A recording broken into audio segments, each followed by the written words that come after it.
Well, joining us here in the studio, let me do a quick introduction. Rajesh Kalra is joining us here in the studio, Chief Editor of Times Internet. To his right is Seba Farooqi, General Secretary of the All India Democratic Women's Association in Delhi. Saba Naqvi, Political Editor of the Outlook magazine. Thank you very much. Dr. Indu Agnihotri, Secretary and Director, Women Development Studies, is with us in the studio. And Meenakshi Lekhi is a social activist. She's with us, and to my immediate right is Meenakshi Lekhi. My first question goes to you, Meenakshi. Also, I'd like to welcome on this very eminent panel Kiran Majumdar-Shaw, who is joining us from Bengaluru, a Times Now viewer. Radhika Ganesh is joining us from Chennai. Shaina NC is joining us from Mumbai. It's a Radhika Ganesh from Chennai, Shaina from Mumbai. It's an all-women's panel, except Rajesh. And you. And me. It's good to be overwhelmed sometimes.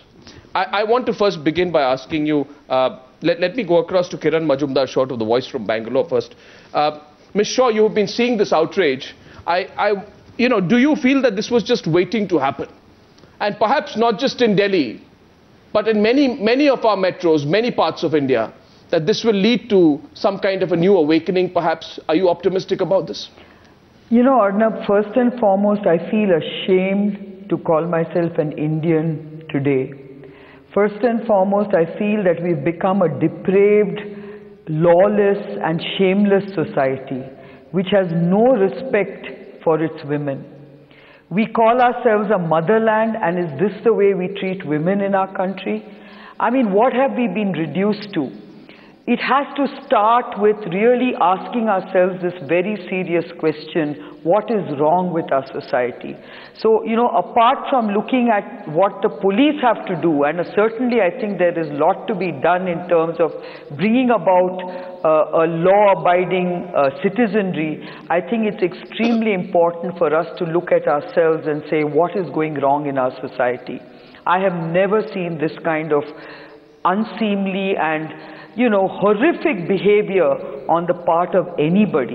And that's what makes me really, really very sad. So it is an inflection point, it is an awakening, and I think the country has to get together and, really make sure that we never let this happen again. But why are so many people out in such large numbers? Bina Lakshmi, let me put that question to you. It is one incident, it's a horrific incident, but the response that we have had is national. Why do you think it's evokes such a strong response? I have the same question, Arnab. Just 2 years back, a girl from Mizoram was raped at Dholakwa. Right. That was not so much outrage like that. Just then in 2009, a girl was sexually molested and burned to death in Munirka by an IIT PhD student. When we took the issue to many women's groups in India, they said, we thought that the Northeast groups would have tackled the case. So we still wonder. That's shocking. That's really shocking. So I really feel bad for the girl who is struggling for her life. It's a shame that any violence of women committed to any women in other parts of India should be condemned. No, but it's gone on a bit too far, hasn't it? I mean, isn't that part of the problem as well, Saba? Do you think it's gone on for a bit too far, and Delhi particularly? Arnab, I think what you have in Delhi, there have been so many incidents. You have these shining sort of malls, and you have people who are prospering, and Delhi is still built on urban villages where you don't know who these people are, and there is such a sort of social changes are happening so rapidly in these metros, and there have been a series of incidents which, as a journalist, I've observed. Guwahati, where a girl is molested outside, and people seem to sort of revel in that. And actually, what occurs to me is, on the one hand, you have attitudes, social attitudes, where men say, oh, these girls had it coming. Then on the other hand, when something so horrific and so bestial happens, as the details of this case are, which is not even rape, this is about it's perversion of an unimaginable degree. When something like this happens, then we say, hang them. So, we have to sort of look into ourselves. But we too have to go beyond seasonal interest in these issues. Absolutely, I think the media too must, and I would say this. But I'd like to, go across to Khushbu to get a sense of how it's being viewed by someone in Chennai. Khushbu, both as a women's activist and as someone who has spoken to us on women's rights issues and these kind of issues so many times in the past. How do you sense the outpouring that has come up in this particular case, also from your own city? Arnab, I think people have come to a stage where they say we are not going to be resilient about it. Enough is enough. You see the amount of people on the streets all over India in support of this girl, demanding immediate effect, that the rapist should be hanged or they should be given the most severe punishment, which can set an example for the next people who would even shudder to think of molesting a woman or even sexually molesting it in a very remote way, to set an example. I think we have come to a stage where we say enough. We are not going to take this anymore. We demand respect because we deserve that respect. And we need to put a full stop to this. We do not want another woman being sexually assaulted or raped in our country. This is the limit and we cannot go beyond that. We have come to that stage where we all want to come together and say, including the media, including you, including every person in this country, where we say enough. Put a full stop, whether it's Delhi, whether it's Chennai, Bangalore, Mumbai, Guwahati, Mizoram, anywhere. Put a full stop. We cannot accept this anymore. I don't want to get into politician bashing, but there is no alternative on this, Meenakshi, is there? I mean, in Delhi, the issue is also extreme because right on the screen right now on our channel, we are saying 3 for them, 1 for 716 of us.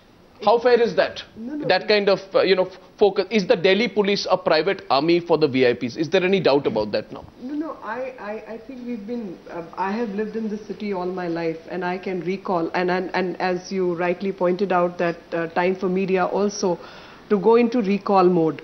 That how many cases have come up, what has happened, what has been culminated into final trial, what has happened to the people, plus the issue of policing. And the issue of policing, Sabha raised slightly that issue, that Delhi is an urbanized village, and in this urbanized village, when we talked about an urbanization, we forget that do we have the facilities to cater to this kind of population? Have we built the infrastructure for such a population? What kind of policemen have we provided? You're not answering my question. No, I'm answering your question because according to a report by the Bureau of Police Research and Development released in April this year, the increase in protected persons protection deployment is the main reason which has strained the limited police resources of Delhi. One has been fighting over why don't the VIP 19 years. No, but don't the police... And I remember I've been personally involved in one such matter, and strangely enough that 19 years later the same matter comes up. And no, so why are politicians unwilling to give up? I mean, is there some sense of shame out here? Yeah. Because even in the Delhi Assembly,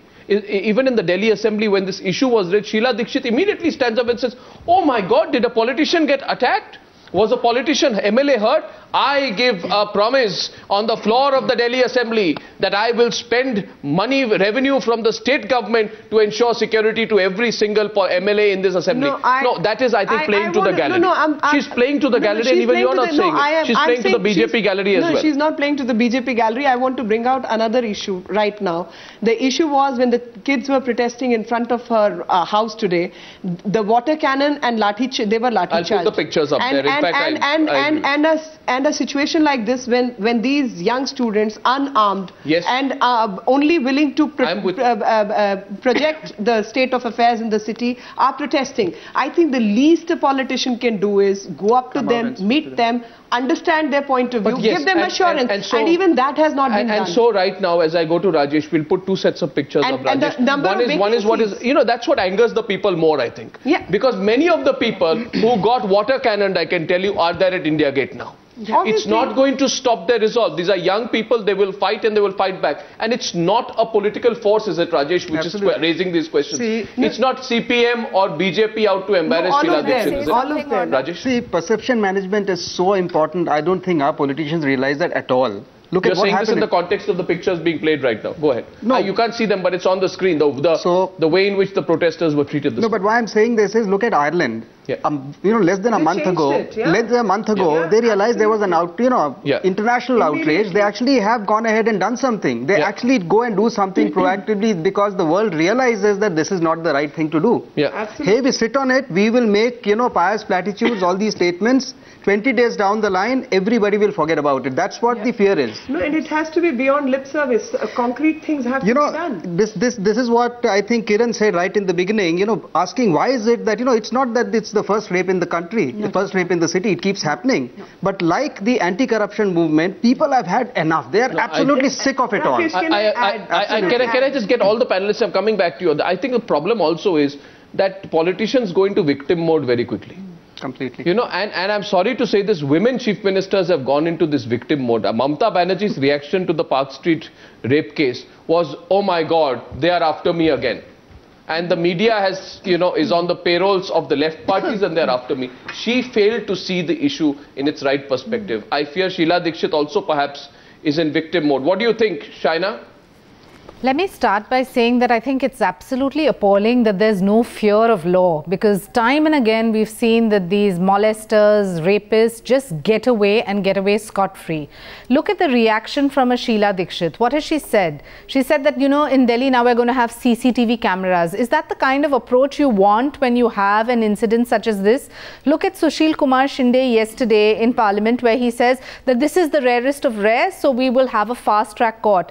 Arnab, you know more than anyone else, in Mumbai, the Keenan Rubin case, 1 year down the line, it is only date after date, and even now the trial has not even started.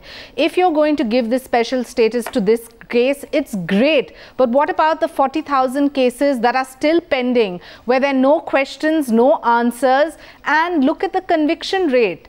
When it comes to the police, the thing that I think is absolutely appalling is we're constantly discussing the mindset in the country of a society as a whole. But what about the police, who questions every single girl about how she's dressed, why she was there, who she was attracting, and what was her business to be there? So if we think by, making sure that buses don't have tinted glasses, that being a solution, I think we're just going down into that same vicious circle of trying to come up with solutions which really are not concrete enough.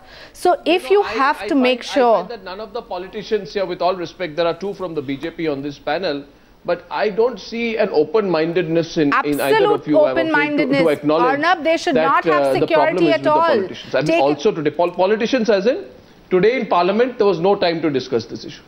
And I think it was completely shocking, and I just want to get your sense on it, Seba Farooqi, as well, before we go into the bigger issue. While this was happening, while these protests were gathering steam at India Gate, you saw this frivolous, attempt in the Rajya Sabha. Some Samajwadi Party MP snatches a piece of paper. Then there's a little game going on. These political tricks were on in the floor of the Rajya Sabha instead of a serious discussion on this particular issue, which is so many of our viewers have written to us saying, why can't the Parliament of India, on a day when there is anger outside, represent the views of the people of this country on this issue inside Parliament? Ms. Farooqi. Arnab, मैं समझती हूँ कि मेरा गला government का और कुछ political parties का जो रवैया है महिलाओं की तरफ, वो बहुत ही केयरलेस अंदाज है. अगर ऐसा ना होता तो 33% रिजर्वेशन के लिए इतना लंबा जो हमारा आंदोलन चल रहा है वो ऐसे खटाई में नहीं पड़ता. महिलाओं से संबंधित जो भी कानून है, एसिड अटैक का कानून अभी तक खटाई में पड़ा हुआ है.